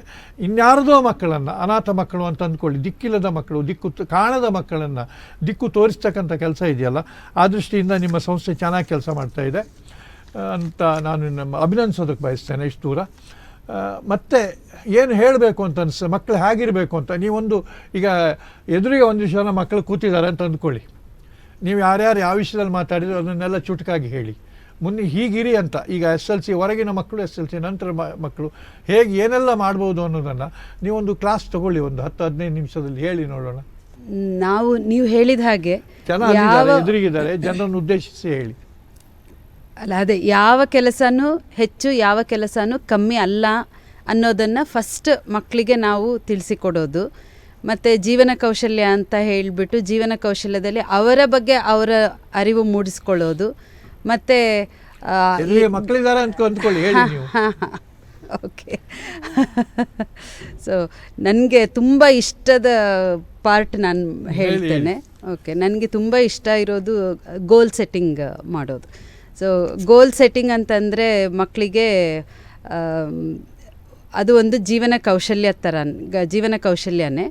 ಸೊ ಪ್ರತಿಯೊಬ್ಬರು ಅವರವರ ಗುರಿಯನ್ನು ಫಸ್ಟ್ ಸೆಟ್ ಮಾಡ್ಕೊಳ್ಬೇಕು. ಅಂದರೆ ನಾನು ಈ ಥರ ಯಾವುದೇ ಒಂದು ಗುರಿ ಇರ್ಬೋದು, ಅದು ಶಾರ್ಟ್ ಟರ್ಮ್ ಅಥವಾ ಲಾಂಗ್ ಟರ್ಮ್ ಅಂತ ಹೇಳ್ತೇವೆ ಗೋಲ್ ಸೆಟ್ಟಿಂಗಲ್ಲಿ. ಅಂದರೆ ಸ್ವಲ್ಪ ಸಮಯದಲ್ಲಿ ನಾವು ಗುರಿ ಮುಟ್ಟೋದು ಒಂದು, ಸ್ವಲ್ಪ ದೀರ್ಘ ಸಮಯದಲ್ಲಿ ಗುರಿ ಮುಟ್ಟೋದು ಒಂದು. ಈಗ ಸ್ವಲ್ಪ ಸಮಯದಲ್ಲಿ ಮುಟ್ಟೋದಂತಂದರೆ, ಈಗ ನೀವೆಲ್ಲ ಸೆಕೆಂಡ್ PUC ಯಲ್ಲಿ ಇದ್ದೀರಾ ಮಕ್ಕಳೇ. ಸೆಕೆಂಡ್ PUC ಯಲ್ಲಿ ಇರುವಾಗ ನಿಮಗೆ ಈಗ ಸದ್ಯಕ್ಕೆ ನೀವು ಮಾಡಬೇಕಾಗಿರೋದು ಸೆಕೆಂಡ್ PUC ಎಕ್ಸಾಮ್ ಪಾಸ್ ಮಾಡೋದು. ಅದರ ನಂತರ ಕೆಲವು ಮಕ್ಕಳು CA ಆಗಬೇಕಂತ ಬರೆದಿದ್ದಾರೆ. CA ಆಗಬೇಕು ಅಂತಂದರೆ ಅದು ಸ್ವಲ್ಪ ನೀವು ಈಗ PUC ಯಲ್ಲಿ ಇರೋದ್ರಿಂದ ಮುಂದೆ ಒಂದು 3-4 ಅಥವಾ 5 ವರ್ಷದಲ್ಲಿ ಮಾಡುವಂಥ ಗುರಿ ಅದು. ಸೊ ಆ ಗುರಿಯನ್ನು ನೀವು ಸೆಟ್ ಮಾಡಿಕೊಂಡು, ಅಂದರೆ ನಾನು ಇಂಥದ್ದು ಆಗಬೇಕು ಅಂತ ಮಾಡ್ಕೊಂಡ್ಮೇಲೆ ಅದನ್ನು ಅಚೀವ್ ಮಾಡಲಿಕ್ಕೆ ಏನೇನು ಮಾಡಬೇಕು ಅಂತ ಹೇಳಿ. ಸೊ ಗುರಿ ಅಂತಂದರೆ ಈಗ ಸ್ಮಾರ್ಟ್ ಗೋಲ್ ಅಂತ ಹೇಳ್ತೇವೆ. ಸ್ಮಾರ್ಟ್ ಅಂದರೆ SMART. So S for specific, M for measurable, A for achievable, R for realistic and T for time bound. So ನೀವು ಯಾವುದೇ ಒಂದು ಗುರಿ ಸೆಟ್ ಮಾಡ್ಕೊಳ್ಳುವಾಗ ನೀವು ಈ 5 ವಿಷಯಗಳನ್ನು ಮನಸ್ಸಲ್ಲಿ ಇಟ್ಕೊಂಡು ಗುರಿ ಯಾವುದು ಅನ್ನೋದನ್ನು ಫಸ್ಟ್ ಸ್ಪೆಸಿಫೈ ಮಾಡ್ಕೊಳ್ಬೇಕು. ನೆಕ್ಸ್ಟ್ ಅದನ್ನು ಎಷ್ಟು ವರ್ಷದಲ್ಲಿ ಅಥವಾ ಎಷ್ಟು ಪರ್ಸೆಂಟೇಜ್ ತೊಗೊಂಡು ಮಾಡ್ತೇನೆ ಅನ್ನೋದು ಒಂದು ಮೆಷರ್ ಮಾಡುವ ಥರ ಇರಬೇಕು. ಮತ್ತು ಅದು ನಿಮಗೆ ಅಚೀವ್ ಮಾಡೋ ಥರ ಇರಬೇಕು. ಸುಮ್ಮನೆ ಏನೋ ಒಂದು ಬೇಕಾಬಿಟ್ಟು ಒಂದು ನಂಬರ್ ಹಾಕ್ಕೊಂಡು ನಾನು ಈ ಥರ ಮಾಡ್ತೇನೆ ಆ ಥರ ಎಲ್ಲ ಆಗೋದಿಲ್ಲ. ಮತ್ತು ಅದು ರಿಯಲಿಸ್ಟಿಕ್, ಅಂದರೆ ನಮಗೆ ಅದು ಕನಸಿದ್ರೂ ಅದು ನಾವು ಅಚೀವ್ ಮಾಡ್ಬೋದು ಅನ್ನೋ ಥರ ರಿಯಲ್ ಆಗಿ ಇರಬೇಕು. ಮತ್ತು ಟೈಮ್ ಬೌಂಡ್, ಇಷ್ಟು ಟೈಮ್ನಲ್ಲಿ ನಾನು ಮಾಡ್ತೇನೆ ಅನ್ನೋ ಥರ ಆ ಗುರಿ ಇರಬೇಕು. ಸೊ ತುಂಬ ಜನ ನಾವು ಈಗ ಸುಮಾರು ಫಿಲ್ಮ್ಸ್ ಕೂಡ ನೋಡಿದ್ದೇವೆ. ಅದರಲ್ಲಿ ಕಣ್ಣಿಲ್ಲದವರು ದೊಡ್ಡ ಉದ್ಯಮಿ ಆಗೋದು, ಕಾಲಿಲ್ಲದವರು ಮೌಂಟ್ ಎವರೆಸ್ಟ್ ಹತ್ತೋದು, ಮತ್ತು ಕಾಲಿಲ್ಲದವರು ಫಸ್ಟ್ ಒಲಿಂಪಿಕ್ ಮೆಡಲ್ ತೊಗೊಳ್ಳೋದು, ಈ ಥರ ಮೂವೀಸ್ ಕೂಡ ಬಂದಿದೆ. ಅದರ ಸ್ಟೋರೀಸ್ ನಿಮಗೆ ನಾನು ಹೇಳೋ ಬದಲು ನೀವೇ ಮೂವಿ ನೋಡಿದರೆ ಕೂಡ ಒಳ್ಳೆಯದಾಗ್ತದೆ. ಸೊ ಜನರಲಿ ಸ್ಟೋರಿ ಟೆಲ್ಲಿಂಗ್ ಮಾಡ್ತೇವೆ, ಸಮಯ ಇಲ್ಲದಾಗ ನಿಮಗೆ ಆ ಮೂವಿ ನೋಡಲಿಕ್ಕೆ ಹೇಳ್ತೇವೆ. ಸೊ ಆ ಥರ ತುಂಬ ಮೋಟಿವೇಶ್ನಲ್ ಮೂವೀಸ್ ಇದ್ದರೆ ಚೆನ್ನಾಗಿರ್ತದೆ, ಆ ಥರದ್ದನ್ನು ನೋಡ್ಬೋದು ನೀವು. ಸೊ ಈಗ ನೀವು ನಿಮ್ಮ ಶಾರ್ಟ್ ಟರ್ಮ್ ಗೋಲ್ಸ್ ಏನಿದೆ ಅದನ್ನು ಸೆಟ್ ಮಾಡ್ಕೊಳ್ಳಿ. ಮನೆಗೆ ಹೋದ ನಂತರ ನೀವು ನಿಮ್ಮ ಲಾಂಗ್ ಟರ್ಮ್ ಗೋಲ್ಸನ್ನು ಸೆಟ್ ಮಾಡ್ಕೊಳ್ಬೋದು. ನಾನು ಯಾವಾಗಲೂ ಹೇಳೋದು ಅಂತಂದರೆ, ಯಾವುದೇ ವೃತ್ತಿ ಮೇಲು ಅಥವಾ ಕೀಳು ಅಂತ ಇರೋದಿಲ್ಲ. ಒಂದು ಆರೋಗ್ಯಕರ ಸಮಾಜ ಇರಬೇಕು ಅಂತಂದರೆ ಅಲ್ಲಿ ಎಲ್ಲರೂ ಬೇಕು. ಒಂದು ಆಸ್ಪತ್ರೆ ನಡೆಸೋದಕ್ಕೂ ನಮಗೆ ಡಾಕ್ಟ್ರು ಬೇಕು, ಅಲ್ಲಿ ಆ್ಯಂಬುಲೆನ್ಸ್ ಡ್ರೈವರೂ ಬೇಕು. ಸೊ ಎಲ್ಲ ಥರದ ಜನಗಳು ಅಥವಾ ಎಲ್ಲ ಥರದ ವೃತ್ತಿಯವರು ನಮಗೆ ಬೇಕಾಗ್ತಾರೆ. ನೀವು ತೊಗೊಂಡಿರೋ ವೃತ್ತಿನ ಎಷ್ಟು ನಿಷ್ಠೆಯಿಂದ, ಶ್ರದ್ಧೆಯಿಂದ, ಆಸಕ್ತಿಯಿಂದ ಮಾಡ್ತೀರಾ ಅನ್ನೋದು ಮುಖ್ಯ ಆಗತ್ತೆ. ನೀವು ಯಾವ ಥರದ ವೃತ್ತಿನ ನೀವು ಆಯ್ಕೆ ಮಾಡ್ಕೊಳ್ಬೇಕು ಅಂತಂದರೆ, ದಿನ ಬೆಳಗಾಗಿ ಎದ್ದು ನೀವು ನಿಮ್ಮ ಆಫೀಸ್ಗೋ ಅಥವಾ ನಿಮ್ಮ ಕಾರ್ಯಕ್ಷೇತ್ರಕ್ಕೆ ಹೋಗಬೇಕಾದಾಗ ಖುಷಿಯಿಂದ ಹೋಗಬೇಕು. ನೆನ್ನೆ ಬಿಟ್ಟಿರೋ ಕೆಲಸನ ಹೋಗೋ ಒಂಥರ ಮನಸ್ಥಿತಿನಲ್ಲಿ ಹೋಗಬೇಕು ಹೊರತು ಅಯ್ಯೋ ಮತ್ತೆ ಆಫೀಸ್ಗೆ ಹೋಗ್ಬೇಕಾ, ಮತ್ತೆ ಅದೇ ಕೆಲಸಕ್ಕೆ ಹೋಗಬೇಕಾ ಅನ್ನೋ ಭಾವನೆಯಲ್ಲಿ ನೀವು ಹೋಗ್ತಾ ಇದ್ದೀರಾ ಅಂತಂದರೆ ಅದರಲ್ಲಿ ನಿಮ್ಮದು ಎಫಿಷಿಯನ್ಸಿ ಕಡಿಮೆ ಆಗುತ್ತೆ. ನೀವೇನು ಕೊಡೋಕ್ಕೆ ಸಾಧ್ಯ ಇದೆಯೋ, ನಿಮ್ಮ ಕ್ಷಮತೆ ಏನಿದೆಯೋ ಅದು ಪೂರ್ತಿ ಕೊಡೋಕ್ಕೆ ಆಗೋದಿಲ್ಲ. ಯಾಕೆಂದರೆ ನಿಮ್ಮ ಮನಸ್ಸು ಅದರಲ್ಲಿ ಇನ್ವಾಲ್ವ್ ಆಗಿರೋದಿಲ್ಲ. ಅಥವಾ ಸಂಜೆ ಆ ಕೆಲಸ ಮುಗಿಸಿ ಮನೆಗೆ ಹೋದಾಗ ಒಂದು ತೃಪ್ತ ಭಾವನೆಯಿಂದ ನೀವು ಹೋಗಬೇಕು. ಇವತ್ತು ಬೆಳಿಗ್ಗೆಯಿಂದ ಇಷ್ಟು ಕೆಲಸ ಮಾಡಿದ್ದೀನಿ ಅನ್ನೋ ಒಂದು ತೃಪ್ತಿ ನಿಮಗಿರಬೇಕು. ಆಮೇಲೆ ಸುಮ್ಮನೆ ಫ್ರೆಂಡ್ಸ್ ಏನೋ ತೊಗೊಂಡ್ರು ಅಥವಾ ಅಪ್ಪ ಅಮ್ಮ ಏನೋ ಹೇಳ್ತಾ ಇದ್ದಾರೆ, ಹೌದು ಎಲ್ಲರೂ ಹೇಳಿದ್ದನ್ನು ನೀವು ಕೇಳಿಸ್ಕೊಳ್ಬೇಕು. ಆದರೆ ನಿಮಗೇನಿಷ್ಟ ಆ ಕೆಲಸನ ಮಾತ್ರ ನೀವು ತೊಗೊಂಡು ಮುಂದುವರ್ಸ್ಕೊಂಡು ಹೋಗಬೇಕು. ಈಗ ತುಂಬ ಚೆನ್ನಾಗಿ ಚಿತ್ರ ಬರೆಯೋರು ಅಥವಾ ಒಂದು ಕಡೆ ಕೂತ್ಕೊಂಡು ಕೆಲಸ ಮಾಡೋಕ್ಕೆ ತುಂಬ ಇಂಟ್ರೆಸ್ಟ್ ಇರುತ್ತೆ. ಅವರನ್ನು ಫೀಲ್ಡ್ ವರ್ಕಿಗೆ ಹಾಕಿದ್ರೆ ಒಂದು ಅರ್ಧ ಗಂಟೆನೂ ಅವ್ರ ಮನೆ ಬಿಟ್ಟು ಆಚೆ ಅಥವಾ ಮನೆ ಬಿಟ್ಟು ಅಂತಲ್ಲ ಹೊರಗಡೆ ಸುತ್ತೋದಕ್ಕಾಗೋದಿಲ್ಲ ಅಥವಾ ಬಿಸಿಲಲ್ಲಿ ಓಡಾಡೋಕ್ಕಾಗೋದಿಲ್ಲ. ಅದೇ ಒಬ್ಬ ಚೆನ್ನಾಗಿ ಹೊರಗಡೆ ಓಡಾಡ್ಕೊಂಡು ಏನು ಬೇಕಾದ್ರೂ ಕೆಲಸ ಮಾಡೋಕ್ಕೆ ರೆಡಿ ಇರ್ತಾನೆ. ಅವನನ್ನು ಒಂದು ಕಡೆ ಕೂತ್ಕೊಂಡು ಕೂತ್ಕೊಂಡು ಟೇಬಲ್ ಚೇರಲ್ಲಿ ಇಡೀ ದಿನ ಕೂತ್ಕೊಂಡು ಕೆಲಸ ಮಾಡು ಅಂದರೆ ಅವನಿಗೆ ಆಗೋದಿಲ್ಲ. ಸೊ ಅದೇ ಅವರು ಯಾವ ಕ್ಷೇತ್ರ ಅವರು ಆಯ್ಕೆ ಮಾಡ್ಕೊಳ್ತಾರೋ ಅದರಲ್ಲಿ ಅವರು ಕೆಲಸ ಮಾಡಿದ್ರೆ, ಅದನ್ನು ವೃತ್ತಿಯಾಗಿ ತೊಗೊಂಡ್ರೆ ಖಂಡಿತ ಅವರು ಜೀವನದಲ್ಲಿ ಖುಷಿಯಾಗಿ ಜೀವನ ನಡೆಸ್ಬೋದು. ಆಮೇಲೆ ಉತ್ತರ ಕನ್ನಡ ಜಿಲ್ಲೆ ನೈಸರ್ಗಿಕ ಸಂಪತ್ತಲ್ಲಿ ತುಂಬ ಶ್ರೀಮಂತವಾಗಿದೆ. ಇಲ್ಲಿ ಕಡಲು ಇದೆ, ನದಿನೂ ಇದೆ, ಕಾಡು ಇದೆ, ಎಲ್ಲನೂ ಇದೆ. ಸೊ ಇಲ್ಲಿ ಸ್ವಂತ ಉದ್ಯೋಗಕ್ಕೆ ತುಂಬಾ ಅವಕಾಶಗಳಿದೆ. ನಿಮ್ಮ ಅಪ್ಪ ಅಮ್ಮಂಗೆ ಕೃಷಿ ಜಮೀನು ಇರ್ಬೋದು ಅಥವಾ ಮೀನುಗಾರಿಕೆ ಇರ್ಬೋದು, ಅದನ್ನೆಲ್ಲ ಮಾಡ್ತಾಯಿದ್ರೆ ನೀವು ಅದಕ್ಕೆ ಬೇಕಾಗುವಂಥ ವಿದ್ಯಾರ್ಹತೆಯನ್ನು ತೊಗೊಂಡು ಇಲ್ಲಿಗೆ ಬನ್ನಿ. ಸೊ ಅವ್ರು ಮಾಡ್ತಿರೋ ಕಸಬನ್ನು ಇನ್ನೂ ಚೆನ್ನಾಗಿ ಇಂಪ್ರೂವ್ ಮಾಡಲಿಕ್ಕಾಗತ್ತಾ ಅಂತ ನೋಡಿಬಿಟ್ಟು ಅವ್ರ ಜೊತೆ ಸೇರಿಕೊಂಡು ಮುಂದುವರಿಸಿ. ತುಂಬ ಚೆನ್ನಾಗಿ ನಮ್ಮ ಸಮಾಜಕ್ಕೆ ನಿಮ್ಮ ಕೊಡುಗೆ ಸಿಗಲಿ. ಒಳ್ಳೆ ಮಾತಾಡಿದ್ದೀರಿ ಮೇಡಮ್. ನಾನು ಯಾವಾಗಲೂ ಹೇಳೋದು, ಒಂದು ಪ್ರೀತಿ ಮಾಡಿ ಮದುವೆ ಆಗಬೇಕು ಅಥವಾ ಮದುವೆ ಆದಮೇಲೆ ಪ್ರೀತಿ ಮಾಡಬೇಕು. ಎರಡೂ ಆಗೋದಿಲ್ಲ ಅಂತೇಳಿ ಸಂಸಾರ ನಡೆಯೋದಿಲ್ಲ. ಹಾಗೆ ಪ್ರೀತಿ ಮಾಡಿ ಉದ್ಯೋಗ ಕೆಲಸ ವಹಿಸ್ಕೊಳ್ಬೇಕು ಅಥವಾ ಕೆಲಸಕ್ಕೆ ಹೋದ್ಮೇಲೆ ಆ ಕೆಲಸವನ್ನು ಪ್ರೀತಿ ಮಾಡಬೇಕು, ಇಲ್ಲಾಂದರೆ ಆಗೋದಿಲ್ಲ ಅಂತ ಹೇಳಿ. ಮತ್ತು ನಾನು ಮಕ್ಕಳಿಗೇನು ಹೇಳೋದು ಅಂತಂದರೆ 3 ಅಂಶಗಳ ಬಗ್ಗೆ ಯಾವುದೇ ವೃತ್ತಿ ಮಾಡಿದ್ರು ಅದರ ಬಗ್ಗೆ ಗಮನ ಕೊಡಿ. ಒಂದು, ಜೀವನ ಕೌಶಲ್ಯ ಅಭಿವೃದ್ಧಿ. ಯಾವುದೇ ಒಂದು ನೀವು ಕೆಲಸವಾಗಲಿ ಅಥವಾ ಒಂದು ಇನ್ನೊಬ್ಬರ ಜೊತೆ ಸಂವಹನ ಮಾಡಬೇಕಾದ್ರೆ ಅಥವಾ ಒಂದು ಟೀಮ್ ವರ್ಕ್ ಬೇಕಾದರೆ ನಿಮಗೆ ಕುಶಲತೆ ಇರಬೇಕು. ಎಸ್ಪೆಷಲಿ ಎಲ್ಲ ವೃತ್ತಿಗಳಿಗೂ ಒಂದು ಕುಶಲತೆ ಇದ್ದೇ ಇರಬೇಕಾಗತ್ತೆ. ಆ ಕೌಶಲ್ಯ ಅಭಿವೃದ್ಧಿಗೆ ನೀವು ಆದ್ಯತೆ ಕೊಡಿ. ಬರೀ ಕಾಲೇಜಿಗೆ ಹೋಗಿ ಸರ್ಟಿಫಿಕೇಟ್ ತಗೊಂಡು ಪಾಸಾಗಿ ಆಮೇಲೆ ಇನ್ನೊಬ್ಬರ ಹತ್ರ ಹೋಗಿ ಕೆಲಸ ಬೇಡೋದು, ಅದು ನನ್ನ ಪ್ರಕಾರ ಇನ್ನು ಒಂದು ರೀತಿಯಲ್ಲಿ ಒಂದು ಮಟ್ಟ ಆದರೆ ನಾವೇ ನಮ್ಮ ಕಾಲ ಮೇಲೆ ನಿಂತ್ಕೋಬೇಕು ಅನ್ನೋ ಒಂದು ಗುರಿ ಇಟ್ಟುಕೊಂಡು ಕೌಶಲ್ಯ ಅಭಿವೃದ್ಧಿ ಮಾಡ್ಕೊಳ್ಳೋದು ಅದು ಮುಖ್ಯ ಉದ್ದೇಶವಾಗಿರಲಿ. ಯಾಕಂದರೆ ನಾನು ಸಾಮಾನ್ಯವಾಗಿ ಹೇಳೋದಾದರೆ, ಈಗ ಈಜು ಬರೋದು, ಈಜಲಿಕ್ಕೆ ಓದಿದ್ರೆ ಈಜಲಿಕ್ಕಾಗಲ್ಲ ಆಯಿತಾ. ಸ್ವಿಮ್ಮಿಂಗ್ ಅನ್ನೋದನ್ನು ನಾವೇ ಮಾಡಿ ಅದನ್ನು ಕೌಶಲ್ಯತೆಯನ್ನು ಬೆಳೆಸ್ಕೋಬೇಕು. ಅದೇ ರೀತಿ ಎಲ್ಲ ವೃತ್ತಿಗಳಲ್ಲೂ ಕೂಡ ನೋಡಿ ಕಲಿ ಮಾಡಿ ತಿಳಿ ಅಂತ ಒಂದು ಆ ನುಡಿಮುತ್ತುಗಳನ್ನ ಜ್ಞಾಪಕ ಇಟ್ಕೊಂಡು ಅದೇ ರೀತಿ ಕೌಶಲ್ಯಕ್ಕೆ ಆದ್ಯತೆ ಕೊಡಿ. ಇನ್ನೊಂದು ಅಂದರೆ ವ್ಯಕ್ತಿತ್ವ ಬೆಳವಣಿಗೆ. ಅದು ವಿವೇಕಾನಂದರ ಒಂದು ಸ್ಫೂರ್ತಿಯ ನುಡಿ ಇದೆ, ಏಳಿ ಎದ್ದೇಳಿ ಜಾಗೃತರಾಗಿ ಜೀವನದಲ್ಲಿ ಗುರಿ ಮುಟ್ಟುವ ತನಕ ನಿಲ್ಲದಿರಿ ಅಂತ. ಇದನ್ನು ಯಾವಾಗಲೂ ಜೀವನ ಪರ್ಯಂತವೂ ನಾವು ಇದನ್ನು ಜ್ಞಾಪಕ ಇಟ್ಕೊಂಡು ಯಾವುದೇ ಒಂದು ವೃತ್ತಿಯಾಗಿರಲಿ ಅಥವಾ ಒಂದು ಸಮಾಜ ಸೇವೆಯಾಗಿರಲಿ ಈ ಒಂದು ನಿಷ್ಠೆಯಿಂದ ನಾವು ನಮ್ಮಲ್ಲಿರುವ ಏನು ಶಕ್ತಿ ಇದೆಯೋ ಅದನ್ನು ಇನ್ನೊಬ್ಬರಿಗೆ ದಾರೆ ಎರೆದ್ರೆ ಅಥವಾ ನಮ್ಮ ಸಮಾಜಕ್ಕೆ ದಾರೆ ಎರೆದ್ರೆ ಅಥವಾ ನಿಸರ್ಗಕ್ಕೆ ದಾರೆ ಎರೆದ್ರೆ ಅಷ್ಟೇ ನಮ್ಮ ಜೀವನ ಸಾಫಲ್ಯ ಆಗುತ್ತೆ. ಇನ್ನೊಂದು ಹೇಳಬೇಕಾದ್ರೆ ಆಗಲೇ ಆಶಾ ಅವರು ಹೇಳ್ದಂತೆ ಸ್ವಯಂ ಉದ್ಯೋಗ. ನಾವು ಅನ್ಕೋತೀವಿ ಎಲ್ಲರೂ ಸಾಮಾನ್ಯವಾಗಿ ನಮ್ಗೆ ಕೇಳ್ತಾರೆ, ಕಾಲೇಜಲ್ಲಿ ಈ ಕೋರ್ಸ್ ಮಾಡಿದ್ರೆ ನಮಗೆ ಕೆಲಸ ಸಿಗುತ್ತಾ ಅಂತ ಕೇಳ್ತಾರೆ. ಆ ಪ್ರಶ್ನೆಯೇ ಬರಬಾರದು. ಇನ್ನೊಬ್ಬರು ಕೆಲಸ ಕೊಡುತ್ತಾರೆ ಅನ್ನೋದಕ್ಕೆ ನಾವು ಓದೋ ಒಂದು ಉದ್ದೇಶಕ್ಕಿಂತ ನಾವೇ ನಮ್ಮ ಕಾಲ ಮೇಲೆ ನಿಂತ್ಕೊಂಡು ಇನ್ನೊಬ್ಬರಿಗೆ ಇನ್ನೂ 100 ಜನಕ್ಕೆ ನಾವೇ ಯಾಕೆ ಕೆಲಸ ಕೊಡಬಾರ್ದು ಅನ್ನೋ ಒಂದು ಸಾರಾಂಶವನ್ನು ನಾವು ಈ ಸಲ ಎಲ್ಲ ನಮ್ಮ ಕಾರ್ಯಾಗಾರಗಳಲ್ಲೂ ಹೇಳ್ತಾ ಬರ್ತಾ ಇದ್ದೀವಿ. ಮೇಡ್ ಇನ್ ಇಂಡಿಯಾ ಅಂದಾಗ ಮೇಕ್ ಇನ್ ಇಂಡಿಯಾ ಅಂತ ಆಗ್ಲೇ ಸಾಕಷ್ಟು ನಮ್ಮ ಪ್ರಚಲಿತವಾದ ಒಂದು ಪ್ರಾಜೆಕ್ಟ್ ಆಗಿದೆ. ಆ ಮೇಕ್ ಇನ್ ಇಂಡಿಯಾ ಅನ್ನೋದು ಎಲ್ಲೋ ಒಂದು ಭಾರತದಲ್ಲಿ ಎಲ್ಲೋ ಒಂದು ಮಾಡೋ ಅಂಥದ್ದಲ್ಲ. Make in Uttara Kannada, make in Honnavar, make in Ankola ಅಂತ ಆಗಬೇಕು ಅನ್ನೋದು ನನ್ನ ಆಶಯ. ಇದಕ್ಕೆ ಯುವಜನರು ನೀವೆಲ್ಲರೂ ಮುಂದೆ ಬಂದು ಸೃಜನಾತ್ಮಕವಾಗಿ ಇದನ್ನು ಥಿಂಕ್ ಮಾಡಿ, ನಿಮ್ಮಲ್ಲಿ ಏನು ಪ್ರತಿಭೆ ಇದ್ದರೂ ಕೂಡ ಅದರಿಂದ ಯಾವ ರೀತಿಯ ವೃತ್ತಿಗಳನ್ನು ನೀವು ಅಂದರೆ ಬಿಸ್ನೆಸ್ನ ಮಾಡ್ಬೋದು ಅಥವಾ ನೀವು ತಮ್ಮ ಕಾಲ ಮೇಲೆ ತಾವು ನಿಂತ್ಕೋಬೋದು ಅನ್ನೋದನ್ನು ಯೋಚನೆ ಮಾಡಿ ಅಂತ ನಾನು ಕೇಳ್ಕೊತೇನೆ. ನಮ್ಮದು ವೃತ್ತಿ ಮಾರ್ಗದರ್ಶನ ಒಂದು 5 ಅವರ್ಸ್ ಕಾರ್ಯಕ್ರಮ ನಾವು ಡಿಸೈನ್ ಮಾಡಿರೋದು. ಸೊ ಇಲ್ಲಿ ನಾವು ವೃತ್ತಿ ಬಗ್ಗೆ ಕೇಳ್ತೀವಿ. ಮೊದಲು ವೃತ್ತಿ ಅಂದರೆ ಏನು, ವೃತ್ತಿ ಏನಿಗೆ ಬೇಕು, ಹೇಗೆ ನಾವು ಒಂದು ವೃತ್ತಿನ ಚೂಸ್ ಮಾಡೋದು ಅಂತ. ಸೊ ಒಂದು ವೃತ್ತಿ ಚೂಸ್ ಮಾಡಬೇಕಾದ್ರೆ ನಮಗೆ ಅದ್ರ ಬಗ್ಗೆ ಆಸಕ್ತಿ ಇರಬೇಕು, ಅದ್ರ ಬೇಕಾದಂಥ ಸ್ಕಿಲ್ ಇರಬೇಕು. ಮತ್ತು ಇದು ಸಾಧ್ಯನಾ, ನಮಗೆ ಸಾಧ್ಯ ಅಸಾಧ್ಯತೆ ಅದ್ರ ಬಗ್ಗೆ ಕೂಡ ನಾವು ಚರ್ಚೆ ಮಾಡ್ತೀವಿ. ಪ್ರತಿಯೊಂದು ವೃತ್ತಿಗಳ ಬಗ್ಗೆ ಹೇಳಬೇಕಾದಾಗ ಅದರದ್ದು ಪ್ರಾಸ್ ಆ್ಯಂಡ್ ಕಾನ್ಸ್ ಅಂತ ಏನು ಹೇಳ್ತೀವೋ ಅದ್ರ ಬಗ್ಗೆ ಕೂಡ ಮಾತಾಡ್ತೀವಿ.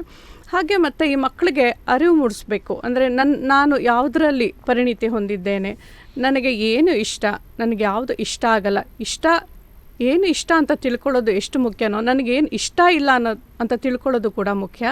ನಾವು ಈಗ ಕೆಲವೊಂದು ಸತಿ ಹೇಳ್ತೀವಿ, ಉದಾಹರಣೆ ಕೊಡ್ತೀವಿ ಮಕ್ಕಳಿಗೆ.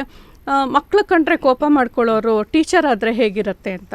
ಸೊ ಇದಕ್ಕೆ ಒಂದು ಆಸಕ್ತಿ ಇರಬೇಕು. ಒಂದು ವೃತ್ತಿ ಮಾಡಬೇಕಾದಾಗ ಅದಕ್ಕೆ ಆಸಕ್ತಿ ಇರಬೇಕು, ಕುಶಲತೆ ಇರಬೇಕು. ಹಾಗೆ ಗಣಿತದಲ್ಲಿ ತುಂಬ ವೀಕ್ ಇರೋರು ಬ್ಯಾಂಕ್ ಜಾಬ್ಗಳಲ್ಲಿ ಅಥವಾ ಕಾಮರ್ಸ್ ಫೀಲ್ಡಿಗೆ ಹೋದರೆ ತುಂಬ ಕಷ್ಟ ಆಗುತ್ತೆ, ಅವರೇ ಕಷ್ಟಪಡ್ತಾರೆ ಅಲ್ವಾ. ಆ ಥರ ನಾವು ಮಕ್ಕಳಿಗೆ ಆಸಕ್ತಿ ಬಗ್ಗೆ, ಕುಶಲತೆ ಬಗ್ಗೆ ಹೇಳ್ತೀವಿ. ಅದನ್ನು ತಮ್ಮಲ್ಲಿ ಏನಿದೆ, ತಮ್ಮ ಆಸಕ್ತಿ ಏನು, ತಾವು ಯಾವುದರಲ್ಲಿ ಪರಿಣಿತಿ ಹೊಂದಿದ್ದಾರೆ, what are they good at, what are my good at ಅಂತ ಅದನ್ನು ಪ್ರಶ್ನೆ ಮಾಡ್ಕೊಳ್ಳೋಂಥ ಒಂದು ಆ್ಯಕ್ಟಿವಿಟಿ ಮಾಡ್ತೀವಿ. ಅದನ್ನು ಸೆಲ್ಫ್ ಅವೇರ್ನೆಸ್ ಅಂತ ಹೇಳ್ತೀವಿ. ಅದರಲ್ಲಿ ಒಂದಷ್ಟು ಪ್ರಶ್ನೋತ್ತರ ಮಾಲಿಕೆ ಅದನ್ನು ಅವರು ಬರೆದಾಗ ಸುಮಾರು ಟೈಮ್ ತೊಗೊಳ್ತಾರೆ ಬರೆಯೋದಕ್ಕೆ. ಅವ್ರು ಬರೆದಾಗ ಅದರಲ್ಲಿ ಅವರಿಗೆ ಅನಿಸತ್ತೆ ನಾನು ಯಾವುದು ಅವ್ರ ಸ್ಟ್ರೆಂತ್ ಏನು, ವೀಕ್ನೆಸ್ ಏನು ಅಂತ ಗೊತ್ತಾಗುತ್ತೆ. ಅದನ್ನು ಇಟ್ಕೊಂಡು ಅವರು ವೃತ್ತಿನ ಆಯ್ಕೆ ಮಾಡ್ಕೊಳ್ಳೋದು ಸುಲಭ ಆಗುತ್ತೆ ಅನ್ನೋ ಒಂದು ಉದ್ದೇಶಕ್ಕಾಗಿ ಈ ಆ್ಯಕ್ಟಿವಿಟಿ ನಾವು ಅವ್ರಿಗೆ ಮಾಡಿಸ್ತೀವಿ. ಯೂಶ್ವಲಿ ಮಕ್ಕಳು ಯಾವ ಥರ ಇವಾಗ 10ನೇ ಕ್ಲಾಸ್ ಆಗಿದ ತಕ್ಷಣ ಸೈನ್ಸ್, ಆರ್ಟ್ಸ್, ಕಾಮರ್ಸ್, ಡಿಪ್ಲೊಮೊ ಆ ಥರ ಎಲ್ಲ ವಿಭಾಗಗಳಿದೆ. ಸೊ ಯೂಶ್ವಲಿ ಏನು ಮಾಡ್ತಾರೆ, ಮಕ್ಕಳಿಗೆ ಒಂದು 85%, 90% ಬಂದಿದ ತಕ್ಷಣ ನೀನು ಜಾಣ, ನೀನು 90% ತೆಗೆದಿದ್ಯಾ, ನೀನು ಸೈನ್ಸ್ ತೊಗೊಂಬಿಡು, ಚೆನ್ನಾಗಾಗುತ್ತೆ, ಇಂಜಿನಿಯರು, ಡಾಕ್ಟ್ರ್ ಆಗ್ಬೋದು ನೀನು ಅಂತ ಹೇಳ್ತಾರೆ. ಅಥವಾ ಒಂದು 70ರಿಂದ 80%, 85% ಬಂದರೆ ನೀನು 85% ತೆಗೆದ್ಯಾ, ಹಾಗಾದರೆ ನೀನು ಕಾಮರ್ಸ್ ತಗೋ, ನೀನು ಚೆನ್ನಾಗಾಗುತ್ತೆ ಅಂತ ಹೇಳ್ತಾರೆ. ಅದಕ್ಕಿಂತ ಕಡಿಮೆ ಬಂದಿದ ತಕ್ಷಣ ನಿನಗೆ ಕಷ್ಟ ಆಗುತ್ತೆ ಬೇರೆ ಎಲ್ಲ ಓದೋಕ್ಕೆ, ನೀನು ಆರ್ಟ್ಸ್ ತೊಗೊಂಬಿಡು, ಒಳ್ಳೆಯದಾಗುತ್ತೆ ಅಂತ ಹೇಳ್ತಾರೆ. ಬಟ್ ನಾವು ಅವ್ರದ್ದು ರಿಯಲ್ ಮಾರ್ಕ್ಸ್ ಕಾರ್ಡ್ ತೆಗೆದು ನೋಡಿದಾಗ ಎಷ್ಟೊಂದು ಸತಿ ಅವ್ರಿಗೆ ಬೇರೆ ಲ್ಯಾಂಗ್ವೇಜಸ್ಸು ಯಾವುದ್ರಲ್ಲೋ 90, 92 ಆ ಥರ ಬಂದಿರುತ್ತೆ. ಸೈನ್ಸಲ್ಲಿ ಬೇಕಿದ್ರೆ ಅವ್ನಿಗೆ 50 ಬಂದಿರ್ಬೋದು. ಬಟ್ ಸೊ ನಾವು ಓವರಾಲ್ ಅವ್ರ ಪರ್ಸೆಂಟೇಜ್ ನೋಡಿಬಿಟ್ಟು ನಾವು ಅವ್ರಿಗೆ ಇದು ತಗೋ ಅಂತ ಡಿಸೈಡ್ ಮಾಡಿ ಹೇಳೋದು ತಪ್ಪಾಗುತ್ತೆ. ಸೊ ಮಕ್ಕಳು ಅಷ್ಟೇ, ಅವರು ಫಸ್ಟು ಅವ್ರದ್ದು ಮಾರ್ಕ್ಸ್ ಎಲ್ಲ ಬಂದಾಗ ಅವ್ರನ್ನ ಅರ್ಥಕೋಬೇಕು. ನಾನು ಯಾವುದ್ರಲ್ಲಿ ಚೆನ್ನಾಗಿದ್ದೀನಿ, ನನಗೆ ಯಾವ ಸ್ಕಿಲ್ಸ್ ಇದೆ, ನನಗೆ ಏನು ಇಂಟ್ರೆಸ್ಟ್ ಇದೆ ಲೈಫಲ್ಲಿ ಅಲ್ವಾ ಮಕ್ಕಳೇ, ನೀವೇ ಅರ್ಥಕೋಬೇಕು. ನಾನು ಯಾವುದ್ರಲ್ಲಿ ಇಂಟ್ರೆಸ್ಟ್ ಇದೆ, ನನಗೆ ಎಬಿಲಿಟೀಸ್ ಅಂತ ಹೇಳ್ತೀವಿ, ಅವ್ರಿಗೆ ಎಬಿಲಿಟೀಸ್ ಏನು, ಇಂಟ್ರೆಸ್ಟ್ ಏನು, ಸ್ಕಿಲ್ಸ್ ಏನಿದೆ. ಸೊ ಅದನ್ನೆಲ್ಲ ಯೋಚನೆ ಮಾಡಿ ಅವ್ರು ಡಿಸೈಡ್ ಮಾಡಬೇಕಾಗುತ್ತೆ. ಇವಾಗ ನನಗೆ ಪರಿಚಯ ಇದ್ದವರು ಒಂದು ಹುಡುಗಿ, ಅವಳು ಆ್ಯಕ್ಚುಲಿ ತುಂಬ ಚೆನ್ನಾಗಿ ಓದ್ತಾಳೆ. ಅವ್ರ ಅಮ್ಮ ಡಾಕ್ಟ್ರು, ಗೈನಕಾಲಜಿಸ್ಟು, ಅವರಪ್ಪ ಸಾಫ್ಟ್ವೇರ್ ಇಂಜಿನಿಯರು, ಅವ್ರ ಅಕ್ಕ ಡಾಕ್ಟ್ರು, ಭಾವ ಡಾಕ್ಟ್ರು. ಸೊ ಅವ್ರೇನು ಅಂದ್ಕೊಂಡ್ರು, ಈ ಹುಡುಗಿ ತುಂಬ ಚೆನ್ನಾಗಿ ಓದ್ತಾಳೆ, ಸೊ ಇವಳು ಡಾಕ್ಟ್ರ್ ಆಗ್ತಾಳೆ ಅಂತ. ಬಟ್ ಆ ಹುಡುಗಿ 10th ಆಗಿದ ತಕ್ಷಣ ಹೇಳಿದ್ಲು, ನಾನು BA ಮಾಡ್ತೀನಿ, ಸೈಕಾಲಜಿ ತೊಗೋತೀನಿ. ಸೊ ಅವ್ರ ಟೀಚರ್ಸ್ಗೆಲ್ಲ ಆಶ್ಚರ್ಯ ಆಯಿತು, ಅವ್ರ ಪೇರೆಂಟ್ಸ್ಗೂ ಆಶ್ಚರ್ಯ ಆಯಿತು. ಯಾಕೆ ಇವಳಿಗೆ ಓದೋಕ್ಕೆ ಇಷ್ಟ ಇಲ್ವಾ, ಸೋಂಬೇರಿನ ಇವಳು, ಅದಕ್ಕೋಸ್ಕರ ಈ ಥರ ಮಾಡ್ತೀಯಾಳ ಅಂತ. ಆ ಹುಡುಗಿ ಹೇಳಿದ್ರು, ಇಲ್ಲ ನನಗೆ ಸೈನ್ಸ್ ಇಷ್ಟ ಇಲ್ಲ, ಮ್ಯಾಥ್ಸು ಅದೆಲ್ಲ ಇಲ್ಲ, ನಾನು ಸೈಕಾಲಜಿಸ್ಟ್ ಆಗಬೇಕು, ಸೈಕಾಲಜಿನೇ ಓದಬೇಕು ನಾನು ಅಂತ. ಸೊ ಓಕೆ, ಅವ್ರ ಅಪ್ಪ ಅಮ್ಮ ಅರ್ಥ ಮಾಡಿಕೊಂಡು ಸರಿ ಓಕೆ ಮುಂದುವರಿ ನಿನ್ಗೆ ಇಷ್ಟ ಇರೋ ಫೀಲ್ಡಲ್ಲಿ ಅಂತ ಹೇಳಿದ್ರು. ಈಗ ಹುಡುಗಿ BSc ಮಾಡಿ MSc ಕ್ಲಿನಿಕಲ್ ಸೈಕಾಲಜಿ ಮುಗಿಸಿ ಕೆನಡಾಗೆ ಹೋಗಿ PhD ಮುಗಿಸಿ ಕೆನಡಾಲ್ಲಿ ಕೆಲಸ ಮಾಡ್ತಾ ಇದ್ದಾಳೆ. ಸೊ ನಾವು ನಮ್ಮನ್ನು ಅರ್ಥಕೊಂಡು ನಮಗೇನು ಇಷ್ಟ, ನಾವು ಯಾವುದ್ರಲ್ಲಿ ಚೆನ್ನಾಗಿದ್ದೀವಿ ಅಂತ ತಿಳ್ಕೊಂಡು ಮುಂದುವರೆದ್ರೆ ನಾವು ಯಾವ ಗುರಿ ಬೇಕಾದರೂ ಈಸಿಯಾಗಿ ಮುಟ್ಬೋದು. ಬಟ್ ಯಾರೋ ಹೇಳಿದ್ರು, ಯಾರೋ ನನಗೆ ಫೋರ್ಸ್ ಮಾಡ್ತಾ ಇದ್ದಾರೆ, ಅಕ್ಕಪಕ್ಕದವ್ರು ಹೇಳಿದ್ರು, ಅಪ್ಪ ಅಮ್ಮ ಹೇಳಿದ್ರು ಅಂತ ಹೇಳ್ಬಿಟ್ಟು ನಾವು ಯಾವುದಾದ್ರೂ ಗುರಿನ ತಗೊಂಡ್ರೆ ನಮಗೆ ಅದನ್ನು ರೀಚ್ ಮಾಡೋಕ್ಕೆ ತುಂಬ ಕಷ್ಟ ಆಗುತ್ತೆ. ಅಪ್ಪ ಅಮ್ಮ ಎಲ್ಲ ಹೇಳ್ತಾರೆ, ಈ ಥರ ಮಾಡು, ನೀನು ಇದು ಮಾಡು ಒಳ್ಳೆಯದಾಗುತ್ತೆ ಅಂತ. ಬಟ್ ಅವ್ರಿಗೆ ಕನ್ವಿನ್ಸಬಲ್ ಆಗಿ ಇಲ್ಲ ನನಗೆ ಯಾಕೆ ಇದಿಷ್ಟ, ನಾನು ಇದು ಯಾಕೆ ಇದು ತೊಗೋಬೇಕಂತ ಇಷ್ಟಪಡ್ತೀನಿ ಅಂತ ನೀವು ಹೇಳಿದ್ರೆ ಮಕ್ಕಳೇ, ಅವರೂ ಒಪ್ಕೊಂಡು ನೀವು ಇಷ್ಟಪಟ್ಟಿರೋ ಅಂಥ ದಾರಿನಲ್ಲೇ ನಿಮಗೆ ನಡೆಯೋಕ್ಕೆ ಅವಕಾಶ ಮಾಡಿಕೊಡ್ತಾರೆ. ಈಗ ಎಲ್ಲರೂ ಎಲ್ಲದ್ರ ಬಗ್ಗೆ ಹೇಳಾಯಿತು. ಇವಾಗ ನಿಮ್ಮ ಉತ್ತರ ಕನ್ನಡ ಈಗ ಸ್ವಂತ ಉದ್ಯೋಗದ ಬಗ್ಗೆ ಹೇಳಿದ್ವಿ ಅಲ್ವಾ? ಉತ್ತರ ಕನ್ನಡ ಜಿಲ್ಲೆಯಲ್ಲಿ ಏನೇನು ಅವಕಾಶ ಇದೆ ಅಂತ ನಿಮಗೆ ಅರಿವಿದೆಯಾ? ಏನು ನಾವು ಒಂದಿಷ್ಟು ಕಲೆಕ್ಟ್ ಮಾಡ್ಕೊಂಡು ಬಂದಿದ್ದೇವೆ, ಅದನ್ನು ನೀವು ವಿಚಾರ ಮಾಡಿ. ಈಗ ಕ್ಯಾಶ್ಯೂ ಪ್ರಾಸೆಸಿಂಗ್ ಯೂನಿಟ್ ಇಲ್ಲಿ ಕ್ಯಾಶ್ಯೂ ಬೆಳೆಯೋದ್ರಿಂದ ಈ ರೀಜನ್ನಲ್ಲಿ ಬೇಕಾದಷ್ಟು ಅದರಲ್ಲಿ ಉದ್ಯಮ ಇದೆ, ಹೌದೋ ಅಲ್ವೋ? ಮತ್ತು ನಿಮ್ಮ ಇಲ್ಲಿ ಕೈಗಾ ನ್ಯೂಕ್ಲಿಯರ್ ಪ್ಲ್ಯಾಂಟ್ ಇದೆ, ಅಲ್ಲಿ ಸಹ ನಿಮಗೆ ಉದ್ಯೋಗಗಳು ಬೇಕಾದಷ್ಟು ಸಿಗುತ್ತೆ. ಇಂಜಿನಿಯರ್ಸಿಂದ ಹಿಡಿದು ಕೆಳಗಿನ ಮಟ್ಟದವರೆಗೂ ಬೇಕಾದಷ್ಟು ಉದ್ಯೋಗ ಇದೆ. ನೇವಿನಲ್ಲಿದೆ. ಹಾಗೆ ನಾವು ಫಿಶರೀಸ್ ಬಗ್ಗೆನೂ ಹೇಳ್ತೀವಿ. ಫಿಶರೀಸ್ನಲ್ಲೂ ನೀವು ಯಾವ ಥರ ಮಾಡ್ಬೋದು ಉದ್ಯಮ, ಸ್ವಂತ ಉದ್ಯಮ ಮಾಡ್ಬೋದು, ದೊಡ್ಡ ದೊಡ್ಡ ಇದನ್ನು ಯೂನಿಟ್ಸ್ ಮಾಡ್ಬೋದು, ಅದರಿಂದ ಔಷಧಿಗಳು ತಯಾರು ಮಾಡ್ತಾರೆ, ಹೌದಾ ಅಲ್ವೋ? ಅದನ್ನೆಲ್ಲ ನೀವು ಯೋಚನೆ ಮಾಡಿ. ಇಲ್ಲೇ ಇದ್ಕೊಂಡು ಉದ್ಯಮ ಮಾಡಿಕೊಂಡು ಹೇಗೆ ನಾನು ಮುಂದುವರಿಬೇಕು. ನೀವು ಕಲ್ತು ಬಂದರೂ ಸಹ ವಾಪಸ್ ಇಲ್ಲೇ ಬಂದು ಡಾಕ್ಟ್ರಾದರೂ ಸಹ ಇಲ್ಲೇ ಬಂದು ಡಾಕ್ಟ್ರಾಗಿ ಇಲ್ಲಿ ಜನಕ್ಕೆ ಸೇವೆ ಮಾಡೋದು. ಒಂದು ದೊಡ್ಡ ಆಸ್ಪತ್ರೆ ತೆಗೀರಿ. ನಮ್ಮ ಜಿಲ್ಲೆಯಲ್ಲಿ ಇಲ್ಲಿ ಉತ್ತರ ಕನ್ನಡ ಜಿಲ್ಲೆಯಲ್ಲಿ ದೊಡ್ಡ ದೊಡ್ಡ ಆಸ್ಪತ್ರೆಗಳಿಲ್ಲ. ಸೊ ಅದ್ರ ಬಗ್ಗೆ ಯೋಚನೆ ಮಾಡಿ. ಸೊ ನಾವು ಯಾವುದು ಮಾಡಿದ್ರೂ ದೊಡ್ಡದಾಗಿ ಯೋಚನೆ ಮಾಡೋಣ. ಒಂದು ಗಾರ್ಮೆಂಟ್ ಅಂಗಡಿ ಅಂತ ಅಂದ್ಕೊಂಡಾಗ ಒಂದು ಸಣ್ಣ ಟೈಲರ್ ಶಾಪ್ ಅಂತ ಅಂದ್ಕೋಬೇಡಿ, ದೊಡ್ಡದಾಗಿ ಯೋಚನೆ ಮಾಡಿ. ಪ್ರತಿಯೊಂದನ್ನು ಹಾಗೆ ದೊಡ್ಡ ಯೋಚನೆಯನ್ನು ಇಟ್ಕೊಂಡೇ ನೀವು ಅದಕ್ಕೆ ಬೇಕಾಗುವಂಥ ತರಬೇತಿಗಳು ಪಡ್ಕೊಳ್ಳಿ. ಈಗಂತೂ ಬೇಕಾದಷ್ಟು ಅವಕಾಶಗಳಿವೆ. ಎಲ್ಲಿ ಹೋಗಿ ನೀವು ಕಲ್ತ್ಕೊಂಡು ಅದನ್ನು ಅಭಿವೃದ್ಧಿ ಮಾಡಿಕೊಂಡು ಇಲ್ಲಿ ಅದನ್ನು ಹೇಗೆ ಉಪಯೋಗಿಸ್ಕೋಬೇಕು ಅನ್ನೋದನ್ನು ನಾವು ನಿಮಗೆ ಮಾರ್ಗದರ್ಶನ ಬೇಕಾದಷ್ಟು ಕೊಡ್ತೀವಿ. ಯಾವತ್ತಿದ್ರೂ ನೀವು ನಮ್ಮನ್ನು ಸಂಪರ್ಕಿಸಬಹುದು, ನಾವು ನಿಮಗೆ ಅದರ ಬಗ್ಗೆ ಮಾಹಿತಿ ಕೊಡ್ತೀವಿ. ತುಂಬ ಸಂತೋಷ. ವೀಣಾ ಮೇಡಮ್, ನಾಗಮಣಿ ಮೇಡಮ್, ವೀಣಾ ಹೆಗ್ಡೆ ಮೇಡಮ್, ಆಶಾ ಮೇಡಮ್, ಸತ್ಯವತಿ ಮೇಡಮ್, ಕೃಪಾ ಮೇಡಮ್, ನೀವೆಲ್ಲ ಉತ್ತರ ಕನ್ನಡ ಜಿಲ್ಲೆಗೆ ಬಂದು ಇಲ್ಲಿಯ ಮಕ್ಕಳಿಗೆ, ಇಲ್ಲಿಯ ವಿದ್ಯಾರ್ಥಿನಿಯರಿಗೆ, ಯುವತಿಯರಿಗೆ ಒಂದು ಹೊಸ ಬೆಳಕನ್ನು ನೀಡಿದ್ದೀರಿ. ನಿಮ್ಮ ಅನುಭವದ ಹಿನ್ನೆಲೆಯಲ್ಲಿ, ನೀವು ನೋಡಿದ ಪ್ರಪಂಚದ ಹಿನ್ನೆಲೆಯಲ್ಲಿ ಒಂದು ಬೆಳಕು ತೋರಿದ್ದೀರಿ. ಕನಸುಗಳು 1000 ಕಾಣ್ತಾರೆ ನಮ್ಮ ಜಿಲ್ಲೆಯ ಮಕ್ಕಳು. ಕನಸುಗಳನ್ನು ನನಸು ಮಾಡುವುದು ಹೇಗೆ ಅನ್ನೋದನ್ನು ನೀವು ಮಾರ್ಗದರ್ಶನ ತೋರಿಸಿದ್ದೀರಿ. ತಾಯಿ ಹೃದಯ ನಿಮ್ಮದು. ಮತ್ತೆ ಮತ್ತೆ ನಿಮ್ಮ ಸೇವೆ ಈ ಜಿಲ್ಲೆಗೆ, ನಾಡಿಗೆ ಸಿಗುವಂತಾಗಲಿ ಅಂತ ನುಡಿಸಿರಿಯ ಎಲ್ಲ ವೀಕ್ಷಕರ ಪರವಾಗಿ ಹಾರೈಸಿ ಶುಭ ಕೋರ್ತೇನೆ. ವಂದನೆಗಳು, ನಮಸ್ಕಾರ. ಧನ್ಯವಾದ. ಧನ್ಯವಾದಗಳು.